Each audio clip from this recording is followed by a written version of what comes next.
When we think of angels, the images conjured are often quite similar. Radiant, winged figures that have many human traits. We see this in classical art and modern depictions, so one would assume this is how angels were portrayed in biblical and ancient texts. But that is far from the truth. Angels take more a spiritual form as opposed to a physical one.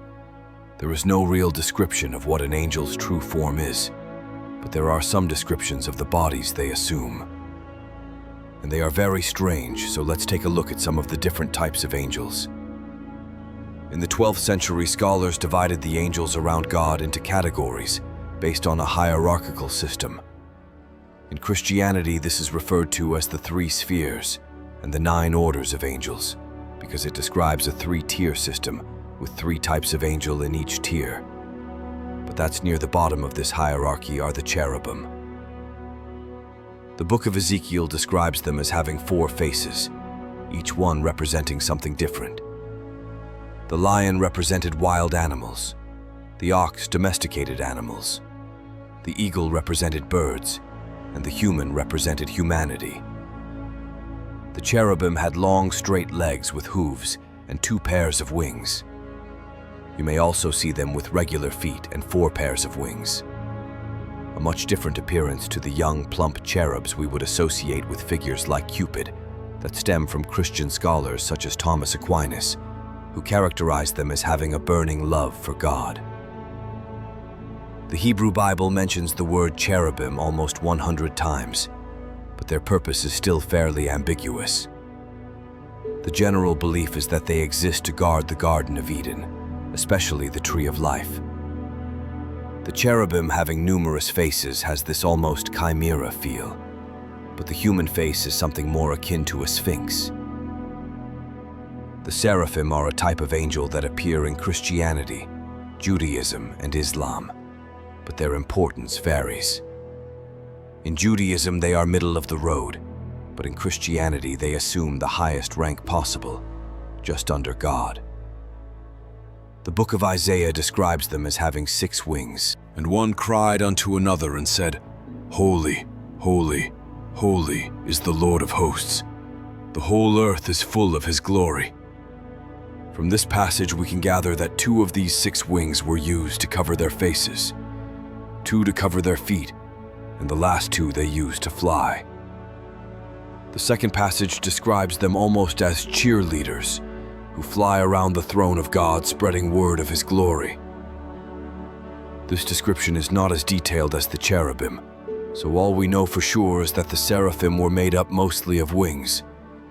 The book of Revelation only differs slightly, describing their 6 wings as being full of eyes. Is Islam that the term seraph is used to describe certain archangels who, born from celestial fire. Next, we have the thrones, or the ophanim. These are about as far from a traditional-looking angel as one can get.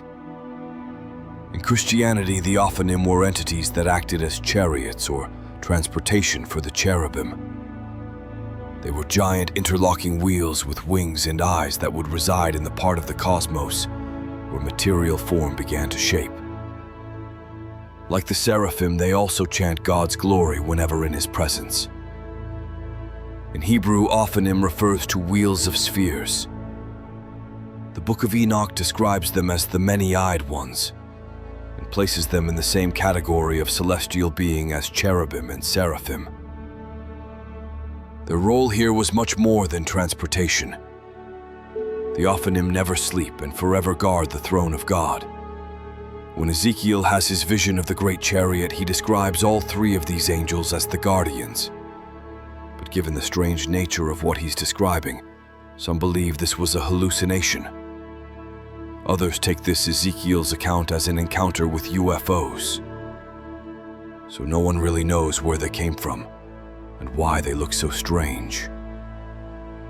The virtues are a group of angels who don't possess a physical body, but have control over the elements. They are referred to as the shining ones because they appear as sparks of light. Their main role was to perform miracles for those who were deemed as deserving. They would be given orders from the angels above them, and and travel to Earth to perform these miracles. On Earth, they take a human form. There are several types of angels along. The further back you delve into various religious texts, the stranger angels appear to be. As later books were added and revised, the more human angels became the norm, and maybe this was done to make things easier to understand. In reality, we may never know, but it is still interesting to examine.